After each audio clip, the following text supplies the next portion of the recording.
Hai semuanya warga kreator Linkit, balik lagi sama gue Agus Leo Halim, di mana hari ini gue ketemu suatu sosok yang sangat spesial banget, yaitu adalah namanya Kak Berto SB1M. Halo bro, Ya, selamat jadi siang. buat kalian yang kagak tahu, ini adalah suatu sosok yang menurut gue bakal daging banget podcast kali ini, karena gue sendiri juga pengen tahu, karena nggak banyak orang-orang yang gue berasa gue punya rasa kintangan tinggi, tapi terhadap beliau menurut gue rasa kintangan gue sangat tinggi banget. Nah, Kak Berto mungkin bisa share dulu kali, kenapa SB1M? Karena mungkin orang nggak tahu gitu, SB1M apa sih? Jadi gue sejarahnya itu dulu gini bro, kita tuh pebisnis konvensional pengen masuk dunia digital. Nah kita tuh ada 5 orang nongkrong. Kita ini kan udah lumayan lah di digital, di konvensional ini berhasil. Kita study case yuk. Kita masuk ke dunia digital yang nggak pernah kita mainkan, bisa nggak kita dapat 1M dalam hitungan kurang dari 1 tahun gitu kan? Oke. Ya udah nyari-nyari bro, Clickbank, AdSense zaman dulu ya, pokoknya nyari-nyari lah gitu. Dan benar itu terjadi bro, kejadian itu 1M, makanya dulu kan bilang kumpul yuk, kumpul apa? Wah kayaknya kita bisa nih semua bisa 1 miliar. Nah teman gue ada yang nyingkat, kumpul SB1M yuk. Apaan tuh SB1M gitu? Kan lo yang ngomong semua bisa 1 miliar gitu ya. Ya udah akhirnya ngumpul di situ, ya udah bro. Cuma yang agak menyesal kenapa namanya SB1M, kenapa nggak SB1 triliun tadi? Oh, nggak nyangka ya? Iya, nggak nyangka afirmasinya kejadian sih. Iya bener. Mungkin abis ini bakal ada SB1T. Tapi itu nggak ngerti, jadi konsepnya adalah semua orang mempunyai kesempatan yang sama untuk dapat 1 miliar di bawah 12 bulan. Itu bukan konsepnya? Betul, bisa sih. Harusnya bisa sih. Dan harusnya bisa ya. lu klaim semua? Semua bisa asal lu mau melakukan sih sebenarnya. Apalagi sekarang udah jauh lebih ini ya, informasi lebih banyak, strategis, skill-skill orang udah bagi gratis. Cuma masalahnya orang mau melakukan atau enggak gitu. Oke, mungkin kan di sini ada yang tanda kutip, gue yakin lah ya namanya netizen masih ada yang berasa Berto mah enak, privilege dia, makanya dia bisa ngomong kayak gitu gitu. Mungkin bisa background cek lagi gak, buat orang tuh dapat konteksnya gitu. Berto itu sebenarnya sosok yang tanda kutip privilege kah atau bagaimana gitu? Bapak saya karyawan biasa, ibu saya ibu rumah tangga.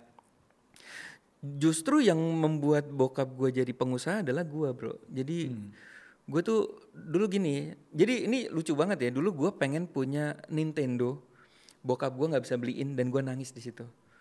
Gue mikir apa gue cari duit sendiri ya. Itu kalau nggak salah tuh SMP kelas 1 deh. I see. SD. SD kelas SMP. Buat karena kebayang itu tahun 93 94 lah. Ya gue lupa lah pokoknya. Dari situ terus gue pikir gue cari duit aja sendiri deh. Nah abang gue tuh mulai kita jualan stiker Ber gitu. Ya udah akhirnya abang gue bikin stiker.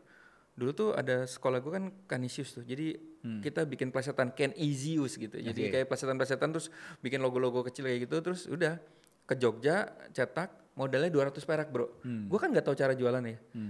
Terus abang gue udah jual banyak tuh. Gini aja Ber, lu pokoknya abang gue langsung nih, lu bawa, lu taruh aja di meja gitu. Di meja sekolah. Taruh, udah pada ngambil kan. Ini berapa nih? 5.000. Nah, orang pada bayar 5.000 pada ngambil. Modal gue 200 perak bro. Nah, dari situ gue tiba-tiba punya uang banyak banget. Gue bisa beli Nintendo dari situ. Akhirnya lu dapat Nintendonya? Akhirnya dapet. Dari situ doang? Nah, akhirnya gue mikir, wah ternyata cari duit itu bisa ya. Gitu. Nah udah mulai dari situ gue, ya udah mulai SMP, SMA, mulai cari-cari bisnis lah. Gitu. Jadi gue dulu terus pas mulai kuliah gue ketakutan gue adalah ketika gue kuliah selesai kuliah gue nggak kerja gitu. Jadi gimana caranya gue harus punya uang sebelum gue keluar kuliah supaya kalau nanti kan gue punya pacar mertua gue nanya kamu kerjanya apa paling gue udah punya duit ya. Daripada keluar nganggur kan nggak enak gitu. Gitu. Tapi akhirnya gue kebablasan bro. Gue lulusnya tuh lama banget. Sebenarnya gue selesai itu 3,5 tahun kuliah. Tapi gue jadi 7 tahun. Gara-gara gue kasihkan bisnis gitu. Jadi bangun bisnis. Jadi menurut gue yang menarik itu ketika gue wisuda bro. Itu bikin gue nangis bukan ketika gue berbisnis ya. Karena lulusnya gue lama banget gitu. Itu berapa tahun? 7 tahun gue. 7 tahun? 7 tahun untuk lulus dari ya kampus gue tuh 7 tahun. Karena gue vakum lama banget. Lama banget karena gue bisnis kan.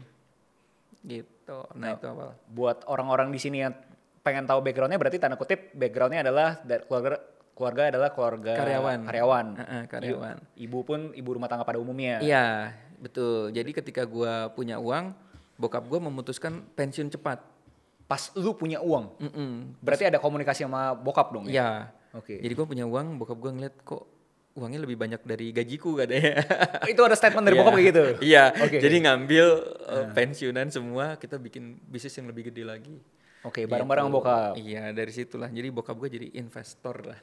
Oke. Dan emang ya puji Tuhan semuanya berjalan lancar saat itu ya, sebelum pandemi ya. Bisnis apa tuh? Baju. Baju. Akhirnya kan gue dulu punya toko baju kecil bro, cuma berapa ya, 3x7 kali ya. Nah itu kan penjualannya bagus tuh. Kemudian gue pengen ngincer rumah di depan gitu. Nah gimana ya, nyari-nyari investor ke mana-mana. Akhirnya bokap gue ya itu, papa aja kali ya daripada kamu nyari-nyari. Ya udah akhirnya bokap gue pensiun, di situlah bisa berkembang ya. Nah tapi buat orang-orang di sini denger ini pasti berasa anjir industri baju kan bahaya ya, inventornya kalau bisa mati nggak bisa gimana-gimana gitu loh. Apa yang membuat lu mempunyai suatu intuisi berasa bahwa gue hajar deh gitu loh. Betul, kan saat itu tidak ada Shopee, tidak ada siapa-siapa, jadi nyayur sendiri dulu. Jadi dulu gue pernah bikin tas itu 14.000, jualnya 200.000. Jadi dulu tuh orang tuh ngelihat kreativitas, distro itu kan kreativitas kan ya. Belum ada online shop dan lain-lain gitu. Apa tadi pertanyaan, lupa gue. Pertanyaannya adalah industri fashion kan terkesan kayak suatu industri yang begitu lu barangnya mati, lu mati gitu kan. Oh jadi gue dulu mikirnya gini, inventory lu harus moving terus gitu. Betul kan? Banget, betul. Nah, jadi kalau dulu kan berjalan lancar ya, karena gue mikir gini, nggak mungkin dong orang nggak pakai baju. Jadi orang kan balik lagi beli baju lagi. Apalagi kalau udah gede dia punya anak, anaknya beli baju lagi. Jadi selamanya orang kan beli baju terus. Tapi yang nggak gue sangka itu orang sekarang bisa pencet pakai jari, bajunya datang sendiri dan nggak ke toko. Nah, jadi sebenarnya sekarang harus adaptasinya adalah teman-teman yang punya konvensional wajib banget harus ada di online juga. Gitu. Dan nggak bisa lagi sekarang jual baju terlalu mahal. Udah agak berat karena yang murah aja juga kualitasnya udah bagus gitu. Kalau udah pengen jual mahal tuh emang udah adu kreativitas sih bro, adu story sih istilahnya gue. Jadi baju ini ada storynya sehingga orang mau beli karena ada storynya sih begitu. Jadi dalam konteks intuisinya lu adalah lu berasa gue tuh bakal lawan gue punya kompetitor dengan story. Betul, dulu sih ya dari story bisa karena kan. Tapi semua selesai karena ada online sih bro. Yang gue tuh dulu nggak mempersiapkan, gue zona nyaman bro. Gue pikir orang beli online lah. Orang datang ke toko gue karena pengen beli brand gue kok gitu ya. Nah gue terlena di situ sih. Gue terlena, akhirnya udah sama-sama aja kok, dan orang pada jago-jago juga, desainnya mirip-mirip lagi. Ya kayak gitu sih. Nah, buat di sini yang mungkin nonton ini dan pernah datang ke kita punya acara UD 2025, mungkin dia tahu nih, lu bahkan tuh bisnisnya tuh nggak cuma satu kan. Ya, dimana di UD 2025 lu bahkan bilang 14 tuh. Ya, gue 18 bro. 18 sorry. Ya, kan, jadi gue ngitung yang tutup ya. Jadi gue kenapa gue tahu abal 18, karena tiap kali gue tutup gue kehitung tuh, karena gara Pak Purdi kan. Kamu kalau mau berhasil harus bangkrut 7 kali. Gue sampai ngitung gue bro. Jadi gara-gara dia tuh gue jadi ngitung ya, gara-gara beliau ya. Sorry. Oh, gue kan waktu inget banget gue bangkrut baru 3 kali. Dia bilang 2 kali ya. Dia bilang pokoknya intinya 5 kali lagi kamu harus bangkrutnya gitu. Loh kok kayak didoain gitu. Enggak ini fakta katanya. Ini bukan doain, ini fakta ya. Jadi kamu harus bersiap buka usaha, nanti ya jatuh biasanya yang ke-8 lah. Itu baru kamu ini. Dan bener bro, gue yang ke-8 tuh ketemu toko baju tuh yang langsung gitu.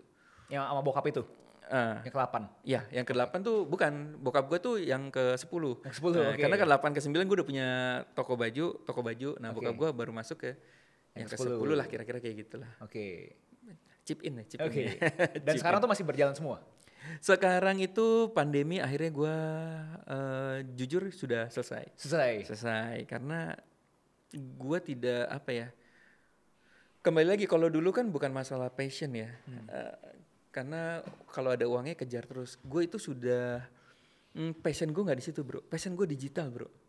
Apalagi sejak ditinggal adik gue ya. Adik gue kan rohnya emang fashion ya. Gue tuh gak bisa bro. Gue akhirnya harus memilih nih. Gue pengen apa yang gue suka, sehingga gue 24 jam gue ngerjain ini gue dengan happy gitu. Nah akhirnya selesai juga sih yang itu. Itu menarik sih. Tadi dimana lu bilang 24 jam yang lu bekerja lu juga happy gitu ya. Betul. Emang lu berarti lu klaim bahwa lu berasa lu tuh kerja itu lu happy. Karena nggak banyak orang lo bisa relate terhadap Betul. orang tuh kerja itu happy lo. Bro, gua kalau buka laptop ya itu tidur jam 4, jam 5 nggak berasa. Mungkin sama kayak lu ya. Karena emang happy gue di situ ya, bikin website, terus otak-atik fitur ya gitu kan. Terus otak-atik iklan. Nah, menurut gua happy gue di situ, passion gue di situ. Cuma buat teman-teman yang masih 20-an jangan kejar passion dulu ya. Kejar duit dulu, kalau udah ada duitnya baru kejar passionnya. Tapi gue pengen double click gitu. Menurut gue nggak banyak orang tuh bisa relate bahwa orang itu bekerja tuh happy. Lu bisa cocok lagi gak? Kenapa yang bikin lu punya perawakan tuh berasa lu kerja tuh happy gitu? Pada umumnya kan orang berasa kerja itu sesuatu yang nggak mengenakan gitu. Tapi lu malah berasa gue nyantai Gus. Iya, bener. Sebenarnya main game itu kan kalau lu hobi main game kan, kalau lu bisa tepat ya, ketemu orang yang tepat kan bisa jadi gamer yang digaji gila-gilaan kan. Nah itu kan hobi yang dibayar. Kalau lu jago main bola, siapa tahu ada klub ya. Ya gue ngerasa gue bahagia banget kalau bisa memecahkan sesuatu yang di depan komputer bro. Kayak misalnya gue dulu trading saham juga ya. Trading saham tuh gue happy banget, jam 10 pagi dibuka, terus langsung gue beli saham Astra dan lain-lain, jual beli tuh gue happy-nya di situ. I see. Dan untungnya hobi gue di depan laptop itu ada menghasilkan uangnya bro. Ya, yang bahaya kan nggak menghasilkan uang ya. Benar. Kalau misalnya nggak menghasilkan uang mungkin nggak happy gitu ya. Iya benar. Jadi mungkin kuncinya ada menghasilkan uang ya guys. Betul. Nah kalau ngomongin menghasilkan uang nih, di UUD pun juga lu bilang lu mempunyai suatu keberuntungan untuk bisa ketemu suatu sosok lu yang luar biasa di Indonesia ini. Dan di sana lu bilang bahwa lu bahkan menjual usaha lu ke beliau gitu loh. Betul. Nah buat orang-orang di sini yang mungkin nggak pernah punya keberuntungan itu ketemu suatu sosok yang benar luar biasa di Indonesia ini, apa sih yang menurut lu bisa lu ambil dari pertemuan lu dengan beliau gitu? Jadi gini bro, venture capital atau gua itu bukan venture capital ya. Jadi orang-orang yang punya uang itu mereka tuh mencari bisnis juga bro. Mana yang viral tuh biasanya yang di ini ya. Sama karakter yang punya. Karakter yang punya tuh berapi-api, semangat, apa lu cuma bikinnya cuma asal ala kadarnya aja gitu. Hoki gitu. Nah keberuntungan gue tuh kayak kebetulan gue kan emang seneng ya, karena gue seneng digital, gue seneng konsep-konsep, dan itu begitu cabang ke 9 bro, itu ada satu yang viral tuh, perempuan cantik, terus penjualannya bagus tuh, viral, diliput di mana-mana. Sorry buat yang nggak tahu konteksnya, cabang ke-9 ini adalah lu punya toko franchise. Tahu goreng lah. Tahu goreng, oke. Nah, itu naik di situ. Nah, itu dilirik tuh. Wah, ini bagus nih. UMKM yang bakal bisa memberdayakan masyarakat kan bakal banyak karyawan ya di situ ya. Terus ada potensi untuk bisa buka cabang yang banyak gitu. Nah, itu gue awalnya juga nggak nyangka bahwa akan ketemu itu ya. Ketemu sosok beliau tersebut ya. Gue pikir kan sama tangan kanannya atau siapa gitu.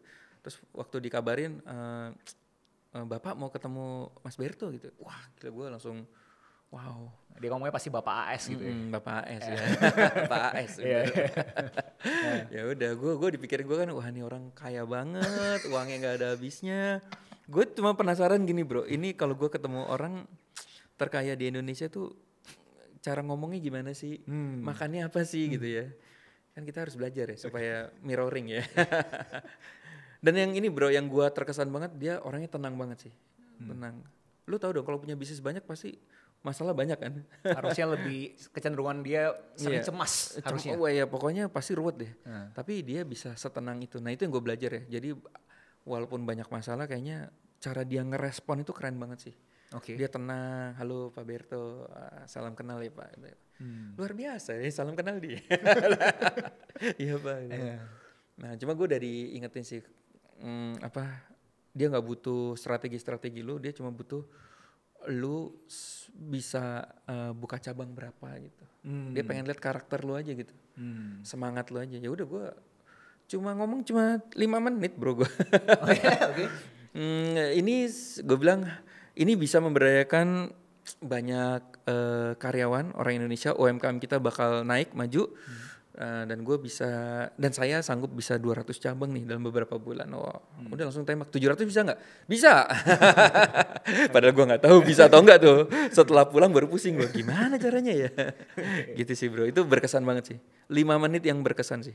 Padahal meetingnya cuma 5 menit tapi berkesan Ya, banget. gue ngomong cuma 5 menit ya. Oke. Sisanya makan tahu aja bro. Makan tahu aja? Sama bercanda-bercanda udah. Ngobrol-ngobrol aja gitu. Ya ngobrol-ngobrol aja udah. Tapi apa tuh maksudnya, gue rasa di sini kan ada yang denger lu tuh langsung memvisualisasi ruangannya, pasti ruangannya keren banget. Keren banget sih, keren banget ya. Jadi kan di Kayak mungkin meetingnya tuh kayak di lantai paling atas. iya, gitu. benar bro. Itu kan banyak ruangan-ruangan ya. Yang gue sebut keberuntungan kan nggak semua orang bisa ketemu beliau kan ya. Kenapa gue yang terpilih gitu ya? Itu mungkin ya hasil dari ya kalau lu kerja keras selama ini, suatu saat lu akan ketemu titik di mana miracle happen when you believe. Jadi ketika lu Tuhan tuh bekerja dengan cara-cara yang ajaib bro. Tiba-tiba kenapa dari ribuan orang yang dipilih lu gitu, ting gitu. Karena emang lu udah pantas gitu. Nah, ya sepanjang hidup gue berusaha untuk tidak mengeluh sih bro, itu sih. Jadi gue tuh selalu prinsip gue sebisa mungkin jangan ngeluh lah. Karena kalau ngeluh kayaknya Tuhan tuh nggak suka gitu ya. Akhirnya rezeki lu jadi seret gitu. Itu Karena lu udah mengkaitkan sama religi nih, udah ngomong Tuhan. Jadi maksudnya lu adalah lu berasa semua orang tuh bisa jadi pantas. Pantas bisa Aja, tapi harus nggak mengeluh gitu atau gimana? Betul. Jadi ini semua berhubungan dengan circle sih. Oke, Tadi coba gue juga udah elaborasi, cerita ya. maksudnya apa nih? Circle gimana? Circle tuh kenapa ini maaf ya, kenapa ada orang miskin terus gitu ya? Kenapa ada orang miskin yang bisa jadi kaya gitu? Karena gue ada beberapa temen ya yang hidupnya tuh susah, tapi dia bergaul dengan pengusaha-pengusaha bro, yang akhirnya dia punya usaha. Jadi dia keluar dari circle yang toxic lah istilahnya. Kadang-kadang kan kalau misalnya ini maaf ya di bawah tuh kadang-kadang ngomongin politik lah, kadang-kadang maksudnya ngomongin politik, oh ini nih pemerintah kita nggak beres dan lain-lain. Padahal dia lupa memikirkan, gue hari ini makan apa ya gitu ya. Padahal kan kita bisa usahakan lah gitu kan, bisa usahakan tuh dalam arti akhirnya gosip itu kan yang bahaya ya. Kan ada istilah kalau kita bergaul sama pencopet kita bisa jadi yang ke-6 ya. Kalau kita nggak pernah nyinyir orang, tiba-tiba kita bergaul sama nyinyir orang, kita bisa ikutan loh bro. Oke. Iya, kan yang lucu banget kadang-kadang, si ini nih tetangga bawa perempuan nih gitu ya. Emang perempuannya siapa sih ini? Tadi awal kita nggak mau kayak gitu, jadi tanya jadinya kayak gitu. Tapi misalnya kalau lu ketemu circle yang isinya tuh berambisi ya, makanya gue SB 1M itu kan dulu circle gue gila bro, berambisi banget. Wah udah dapet nih cepet nih, lah bro bisa bro gitu, kayak keren banget bro. Wah gila lu bisa cepet ya, udah dalam waktu hitungan 1 bulan langsung 100 juta gitu. Wah gimana caranya gitu, bisa bro, ayo gue mau ngejar 1M nih gitu. Akhirnya gue ikutan, gimana sih caranya, oh lu bikin website lebih banyak gitu ya. Oh iklannya caranya kayak gini, lu iklan lu salah, jadi kayak kita berada di api yang sama gitu. Jadinya emang kita punya kesepakatan gak boleh ngeluh ya kayak gitu ya. Jadi akhirnya kita naik bareng-bareng bro, gitu dapat satu, wah terus kita bukan party ya, merayakan lah. Kan lu masih anak muda ya. Tapi gue coba main peran netizen ya, mungkin yang berasa bahwa bro gue sebenarnya pengen kayak lu, tapi pas gue naik orang-orang tuh malah ngatain gue gitu loh. Gue menonjol gitu kan. Gue gak boleh terlalu bersinar juga bro, gimana bro? Maksud kalau misalkan netizen yang mikir gitu, lu punya komentar apa gitu? Apakah lu pernah dapet di situasi dimana lu udah bersinar, lu coba ngangkat mereka, tapi mereka gak mau diangkat gitu? Iya banyak sih bro, itu akan terjadi sih udah pasti ya. Jadi kayak misalnya kita ada di circle itu terus kita berusaha ngajak dia gitu ya, yuk bisa yuk, gue udah sampai nih. Lu kan lihat sendiri gue dari awal mulai dari 0. Tapi gue nggak bisa bro, kenapa sih gue konten tuh nggak bisa ya? Kenapa? Aduh itu bahaya loh, lu bisa ketarik loh. Dan ketika kita tinggal pergi, sombong lu, sombong ya. Pada akhirnya gini bro, itu kan ada buku Bersikap Bodoh Amat ya. Sama hidupnya kan ditentuin diri lu sendiri ya. Ya gue mikirnya ya udah, kita tuh harus milih sih. Ya kadang-kadang kita nggak harus baper, toh dia juga nggak mikirin lu gitu. Kadang-kadang kita kalau mikirin dia gitu, mereka yang lagi padahal kita udah ajarin tapi mereka masih ngeluh, bahkan dibilang kita sombong. Ya lu harus milih sih. Ya udah lu mau nggak mau bro, ya lu pergi gitu. Nggak salah kok. Nggak salah sih. Sesimpel milih aja gitu ya. Ya udah. Mau gimana? Daripada lu terjebak di situ, malah lu yang jatuh ntar. Buat kalian, gue asumsi udah kebayang lah ya si Berto itu backgroundnya apa, dia pernah bisnis sekian banyak, dan akhirnya Berto ini buat kalian yang di sini mungkin tahu di dunia maya ada suatu sosok di TikTok yang rame banget, dimana di tahun 2023, 2024 mulai jadi TikTok afiliator. Ya 2 tahun lalu ya, berarti 2023 berarti. 2023. Nah itu Berto bisa share sedikit gak? Maksudnya kan lu kan dari bisnis konvensional kan. Yang tanda kutip harusnya tuh lu udah nyaman lah gitu. Iya, Apa yang ngebuat lu berpikir bahwa gue pengen main TikTok affiliate lah. Dimana kan pada umumnya atau lebih tepatnya sisi negatif yang perantagonis aja, lu ngapain sih jadi afiliator? Itu kan reseller doang. Lu kan cuma jadi salesman-nya brand tersebut gitu. Betul banget bro. Wah gue tuh yang nasihatin gue banyak banget sih. Jadi waktu gue main TikTok, gimana ya bro, lu punya bisnis yang banyak, yang lu kalau datang tuh kayak apa ya, kayak lu kan gitu. Wah yang punya ini nih, yang punya itu nih. Tiba-tiba lu jualan, halo guys, gue punya topi nih. Terus udah gitu topinya harganya cuma 50.000 lagi ya. Gue pertama tuh awalnya study case ya, dan gue tuh apa ya, gue nggak suka TikTok bro. Bahkan gue ngeledek ya orang yang main TikTok ya, main TikTok ya norak lu, joget-joget lu, ngapain sih lu install gitu ya. Nah gue open itu ketika gue ngeliat Kohchun sih, Kohchun, Mami Louis ya. Triggernya tuh teman gue Adit bilang, Ber di TikTok itu ada affiliate yang bisa dapat 2,5 M sehari loh. Wah 2,5 M, gue pas lihat, wah duduk di rumah doang kayak gitu. Ya buat kalian tahu itu GMV ya? GMV. Gross Merchandise Value-nya. Tapi kan kenyataannya sekarang udah 30-40 M udah biasa ya di TikTok ya, orang affiliate kayak gitu ya. Nah gue ngeliat di situ ternyata nggak norak kok cara masarinnya gitu ya. Kalau Kohchun kan keren kan, setup kayak gini, setup studio. Ternyata kita bisa loh memilih untuk jualan juga nggak apa ya, jualan sesuai dengan gaya lu lah, dengan gaya yang lebih estetik dan lain-lain gitu ya. Tapi emang pada akhirnya bro, kalau di TikTok affiliate itu konten yang menjual tuh konten yang relate. Konten relate tuh kadang-kadang nggak perlu estetik, lu hanya apa ya, lu ngeliat keset, mak gue punya keset nih. Ya ampun di TikTok ternyata cuma 10.000 rupiah ya. Wah kalau mau samaan sama karpet emak gue di sini ya, belinya di sini ya. Dan itu penjualan bisa banyak. Karena pasarnya itu kan demandnya tinggi ya. Orang beli keset, apalagi cuma lihat cuma 10.000 beli. Tapi pengalinya itu bro, karena di TikTok kan 157 juta pengguna ya. Pengalinya seluruh Indonesia, lu bayangin ya.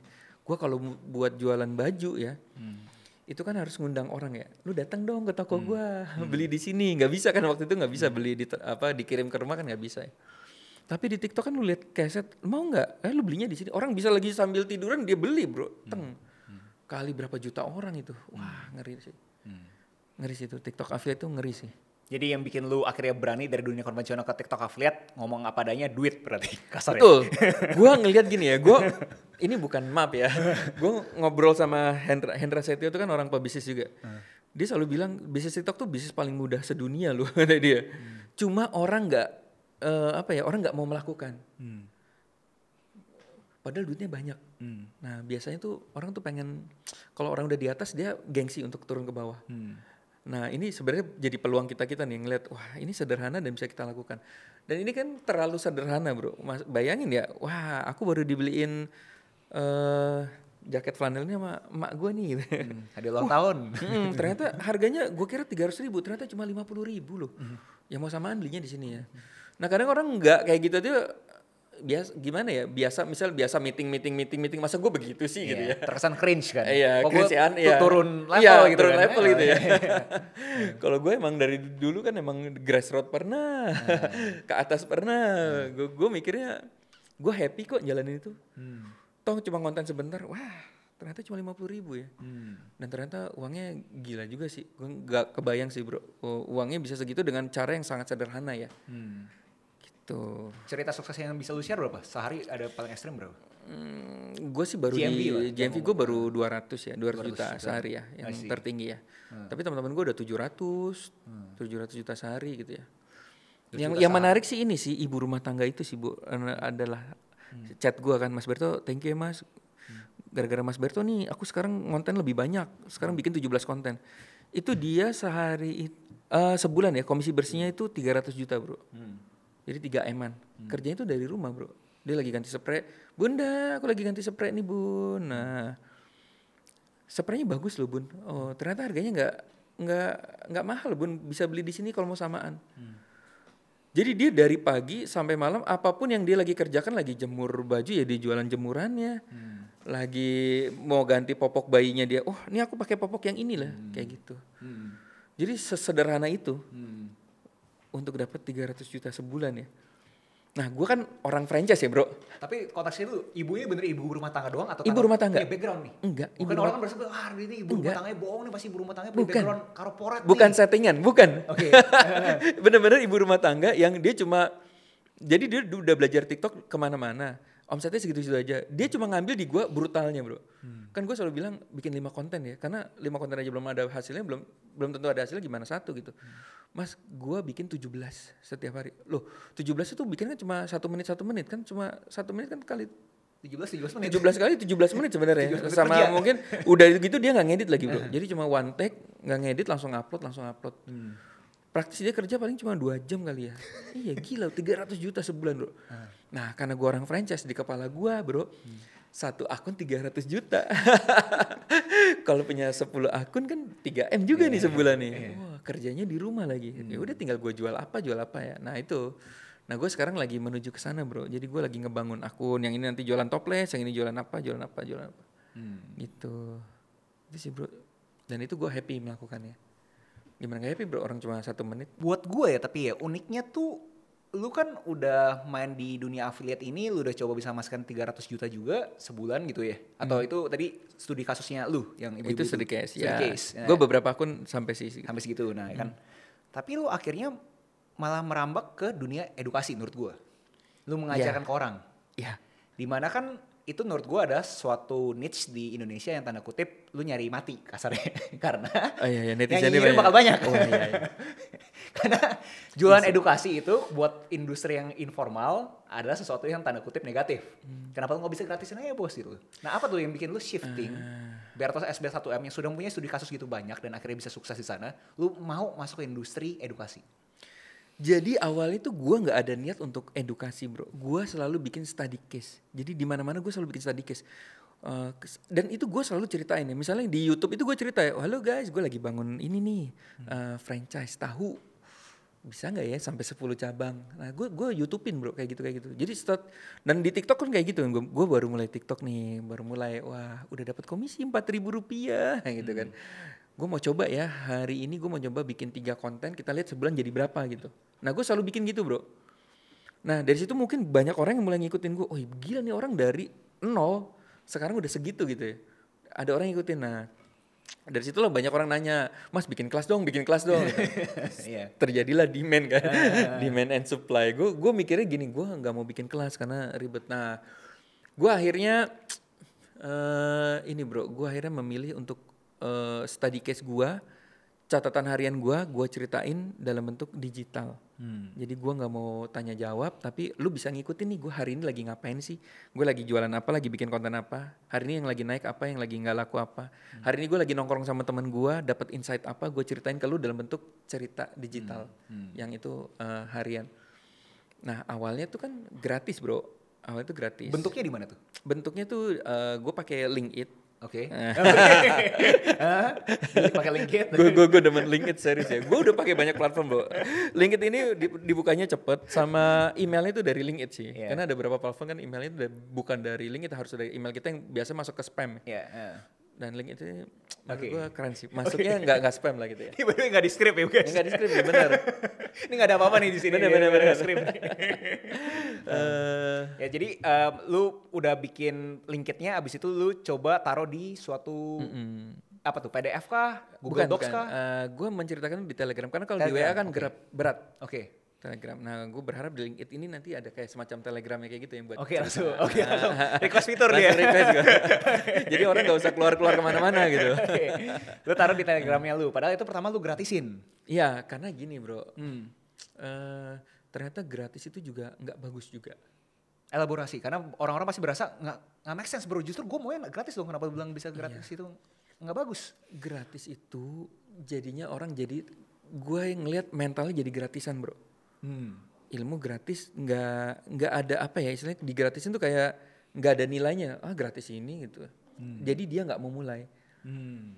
Udah gitu, udah ilmunya gratis, yang datang juga akhirnya aku nggak punya sampel, bagi dong sampelnya dong kayak gitu. Nah gue tuh sekali lagi bro, gue pengen ketemu circle orang yang ada effortnya, walaupun gue jualnya nggak terlalu mahal ya, tapi paling nggak lu bayangin ya, bayar 150.000 aja lu nggak mau gitu ya. Itu aja udah protes, gimana nanti ke depannya gitu ya. Nah, gue pengen lu tuh paling nggak ada effort awal tuh bayar dulu baru lu bisa ikutin cerita gue gitu. Sebagai bentuk komitmen di otaknya lu gitu. Komitmen iya bener gitu ya. Betul. Dan orang-orang pada umumnya kalau misalnya gratis itu lu berasa orang tuh nggak komit gitu. Lu ngapain terasosiasikan dengan orang-orang yang nggak bisa komit. Iya. Bener. Dan yang muncul adalah orang-orang itu ya, yang ngeluhan gitu ya. Karena gini aja bayar, gitu aja bayar. Nah gue jujur ya maaf ya, gue nggak mau ketemu orang-orang yang kayak gitu bro, karena bisa ngerusak mental ya. Oke. Gini aja bayar gitu. Ya lu gimana ya, lu mau belajar aja 150.000 aja nggak mau bayar, gimana lu nanti mau beli mikrofon, lu nanti ada sampel, ada barang tren lu nggak mau, ya jadi effortnya kayak apa ya, jadi mental gratisan tuh gue nggak pengen lah orang-orang jadi kayak gitu sih. Buat yang pengen aspirasi jadi lu, gimana caranya mereka bisa tanda kutip ngejaga mentalnya kayak lu gitu? Kan lu bilang aja lu nggak pengen mental lu ke bawah sana kan? Lu berasa bahwa mental lu malah breakdown gitu. Tapi kan pasti ada kan celotehan-celotehan gitu. Apakah lu orangnya simple, lu nggak lihat komen atau apa tuh? Ada tips gak? Gue baca komen sih. Oke. Cuma gue gimana ya bro, sebagai seorang yang sudah 18 kali bangkrut dengan 700 cabang yang sudah dikomplain 700 mitra ya, gue udah biasa sih bro. Jadi ngeresponnya itu ya santai, gini aja bayar, ya udah kalau nggak bayar cari yang gratisan, gue juga banyak kok, gue live juga gratis. Jadi ya nggak tahu ya gue ngeresponnya kayak gitu. Jadi orang malah jadi respect sih bro. Jadi nggak gue lawan sih bro. Oke. Gratisan, miskin lu, makanya 150.000 aja nggak membayar. Misalnya kalau gue ngomong kayak gitu, ntar jangan dikat ya.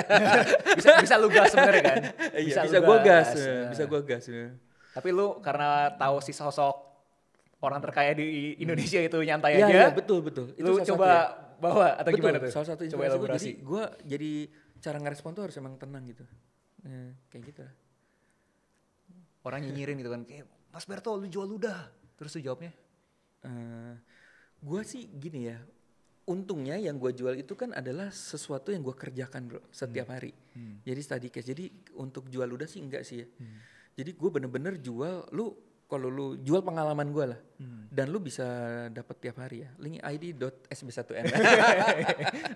Jadi gue selalu bikin catatan-catatan. Hari ini gue ngetesin 5 konten tiap hari, ternyata berhasil bro. Gue kalau bikin 7 malah nggak berhasil. Tapi bukan berarti lu bikin 7 lu gagal juga ya. Nah gue 5. Nah terus gue kasih tahu hasilnya kayak gini. Nah orang tuh dapetnya itu bro, dapet catatan harian gue. Apalagi gue lagi bangun Shopee juga, YouTube shopping juga. Nah itu gue ceritain dari nol. Jadi orang bisa ngeliat perjalanan gue dari nol gitu. Nah kayak gitu. Nah itu yang mungkin jadinya jarang sih yang bilang gue penjual udah tuh, jarang sih. Kalau yang cuma paling ngatain itu sih, gini aja bayar ya gitu. Nah terus cara lu mitigasi komentar seperti itu apa? Lu tenang, lu tanggapin atau lu delete atau gimana? Nggak delete sih. Oke. Nggak gue jawab sih. Nggak lu jawab, lu biarin aja. Oke. Nah sebenarnya jawabannya banyak sih kayak gitu ya. Tapi ujung-ujungnya jualan gitu. Ya bapakmu juga kalau jualan sate juga gue nggak protes gitu. Ya hidup ini kan jualan ya. Hidup ini jualan ya? Hidup ini kan jualan bro. Jualan. Tapi coba deh gue pengen double click deh. Maksudnya orang-orang kan ujung-ujung jualan ini masih sesuatu yang negatif ya? Atau lebih tepatnya bukan negatif ya. Banyak kelompok yang bahasanya gue tuh loud minority. Minoritas tapi bawel.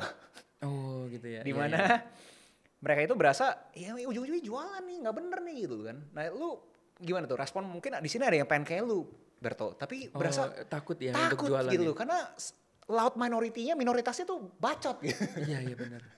Jadi yang membuat hidup itu lebih seru adalah hater itu sih sebenarnya. Justru hater itu yang membuat omsetnya naik sih sebenarnya. Coba elaborasi buat mereka ngerti. Karena gini loh, orang gini aja bayar loh, nggak ada ilmu. Orang kan jadi penasaran kan. Begitu masuk, wah ternyata bagus loh.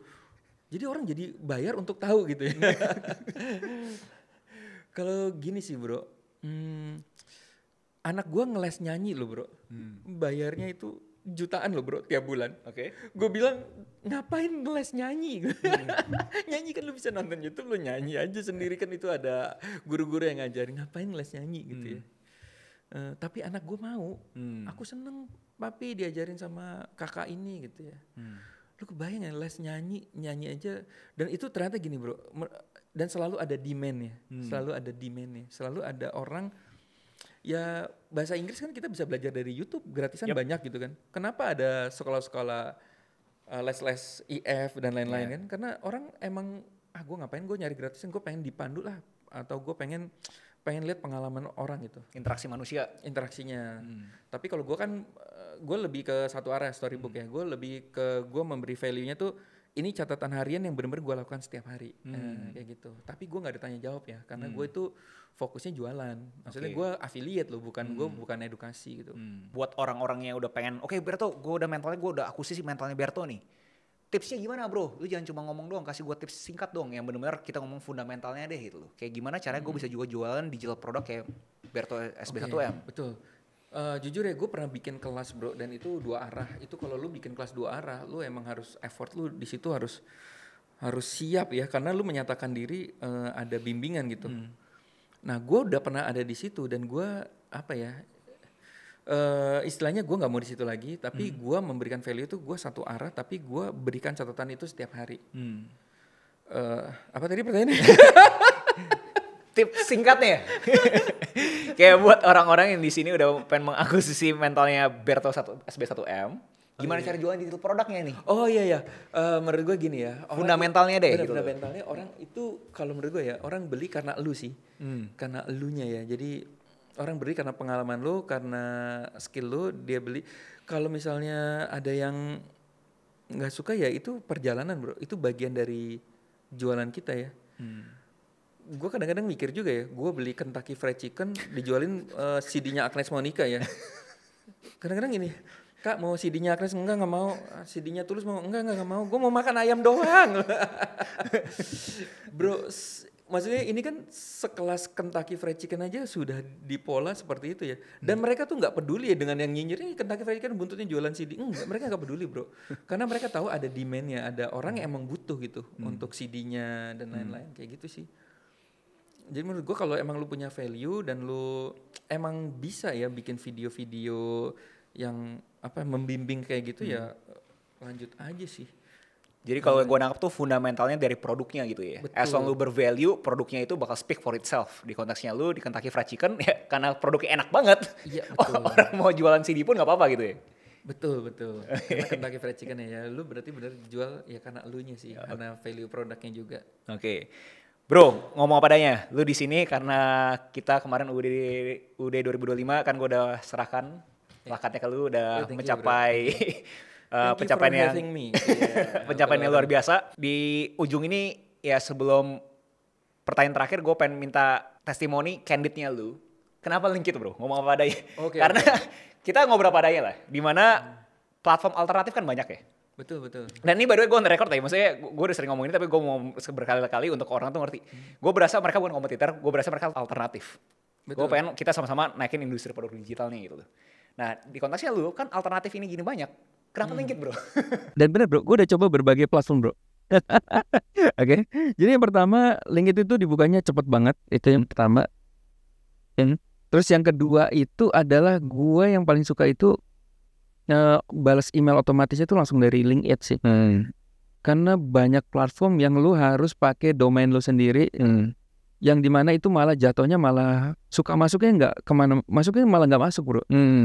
Gue nggak tahu apa lu udah whitelist ya istilahnya kayak gitu ya. Jadinya gue selama ini ngerasa jualan gue kan udah hitungan berapa puluh ribu ya. Kayak cukup signifikan lah ya.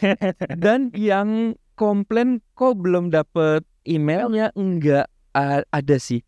Yang ada yang nggak dapet email karena dia salah masukin email.com kan. Gue kan udah bikin kontak us ya, itu nggak ada bro. Gila, gue bilang gila sih ini. Gila sih, keren bro. Jadi sesimpel bahwa it gets it done lah ya. Getting things done gitu ya. Iya. Gue butuh platform yang benar-benar. Sejujurnya gue butuh mungkin aplikasi bentar lagi. Dan kerennya sih tanpa aplikasi nih jujur ya. Itu semua berasa kayak lu buka aplikasi sih. Thank you. Jadi gue semua ngedit itu nggak pernah dari laptop bro, dari handphone. Gue bikin konten dari handphone, gue nyusun kata-kata semua dari handphone. Gue nggak buka laptop sama sekali untuk bikin landing page-nya itu. Gila itu sih. Gue bikin voucher dari situ. Pokoknya ngedit dari situ dari handphone itu. Karena saking simpelnya kali ya. Iya sih, thank you.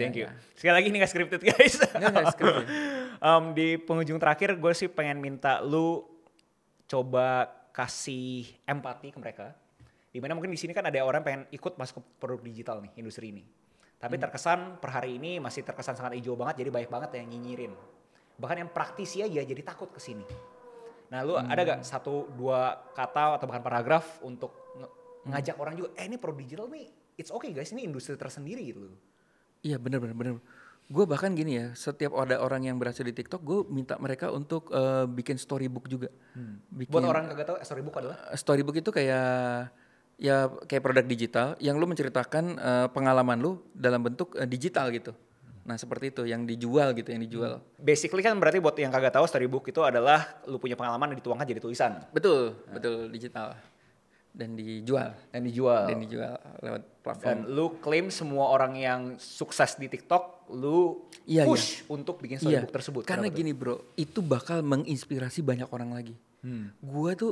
Gue tuh terharu juga bro ketika live Mas Berto, thank you Mas, gue baru nonton video Mas Berto yang di hari Kamis kemarin dan gue hari ini udah 300 juta omsetnya selama sebulan gitu. Kayak gitu kan, bayangin ya, gara-gara lu menceritakan cerita lu menginspirasi banyak orang. Gila, lu bayangin kalau lu sukses juga dan lu bikin storybook juga, itu menginspirasi banyak orang. Akhirnya apa? Negara kita kan maju ya. Akhirnya semua orang bisa punya uang kayak gitu ya. Dan kemudian buat teman-teman ya yang belum mulai produk digital, itu demand-nya selalu ada kok bro. Orang yang nyanyi aja pengen ngeles nyanyi loh, yang sebenarnya nggak perlu ngeles nyanyi ya. Kalau dipikir-pikir ya. Benar. Orang main gitar bisa belajar sama teman tapi ngeles gitar loh. Artinya emang sebenarnya kita nggak perlu peduliin sama yang nyinyir, nggak apa-apa. Yang nyinyir tuh biar cari gratisan aja. Tapi orang yang bener-bener mau beli itu bener-bener ada, dan mereka kadang-kadang menunggu loh. Bahkan gue nggak buka kelas aja, Mas Berto buka kelas dong, Mas Berto buka kelas dong, sampai kayak gitu ya. Tapi kan gue memilih untuk tidak buka kelas ya. Artinya demand-nya tuh ada. Dan di samping itu selalu ada ini ya, apa tuh? Teman-temannya yang ini, ngapain lu, ngapain kira-kira nyinyir lah. Ya nyinyir. Ya, oke. Nggak apa-apa. Ronaldo bilang kan haters bagian dari kesuksesan ya. Oke. Nggak bisa dihilangkan kan dengan haters itu. Gue sih nomor satu sih, lu bisa kalau lu jual produk digital, hasil pengalaman lu bisa berimpact ke banyak orang itu bisa sukses dan orang itu akan, lu akan berkah lu banyak ya. Kedua, ya dari jual produk digital, lu kan juga ya nggak munafik ya bro, kita cuan bro. Nah cuan itu apa? Ini loh, kita bisa nyumbang gereja, masjid, atau kita bisa berdampak ke orang lain. Nah, hasil cuan itu kita puterin lagi, puterin bisnis. Kita bisa jangan-jangan dari uang yang kita jual digital marketing kita buka restoran. Yang kerja itu adalah adiknya yang tukang nyinyir itu kerja di restoran kita. Yang dia nyinyirin, kita pakai modal uang yang dari jual digital marketingnya, who knows bro. Bisa. Atau jangan-jangan lo yang nyinyir, lo kerja di restoran yang orang jual produk digital itu. Ya kan kita nggak tahu. You'll never know kan. Ya, makanya ya itulah. Nah buat kalian yang tertarik banget gimana caranya Pak Berto SB1M, di mana semua bisa 1 miliar, itu kalian bisa cek aja langsung di link deskripsi atau ke lnk.id/sb1m, ini screen recordingnya, kalian bisa cek aja segala macam. Thank you Pak Berto udah bikin warga kreator LinkedIn ini makin teredukasi lagi. Harapannya sangat besar, kita sama-sama bikin industri digital makin sehat. Siap. Makin meroket. Amin. Oke.